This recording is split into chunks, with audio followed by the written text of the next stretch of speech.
La delegazione trattante del Veneto è vicinissima a trovare l'accordo col governo per firmare l'annunciata preintesa sull'autonomia. La svolta dopo le difficoltà delle scorse settimane è stata comunicata dal governatore Luca Zaia alla consulta per l'autonomia riunitasi a Venezia in mattinata.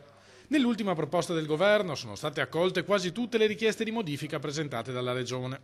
L'ultima bozza che abbiamo in mano non parla più di spesa storica, ma parla di superamento della spesa storica. E spesa storica vuol dire 22.000 forestali in Sicilia e 400 in Veneto. Fate un po' voi se può continuare così. Il Veneto la spunta anche su altri due punti ritenuti fondamentali dal Presidente della Regione. Con partecipazione su tributi e aliquote, quindi non solo su un tributo, e poi è fondamentale la commissione paritetica, ovvero avere una delegazione trattante che entra in commissione paritetica, come accade a Trento e Bolzano. Nel documento, come richiesto dal Veneto, vi sarà anche un riferimento al referendum del 22 ottobre.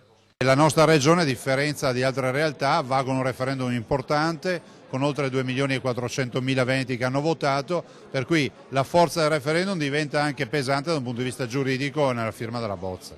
Condivisione è stata espressa anche dalle altre due regioni coinvolte, Lombardia ed Emilia-Romagna.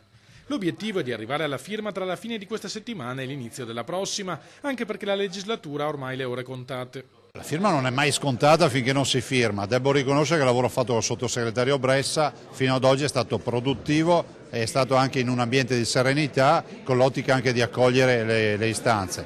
Devo dire che se oggi c'è questa possibilità la si deve al Veneto, che ha marcato stretto, è arrivato alla 7ª bozza di accordo. All'8ª forse magari chiudiamo.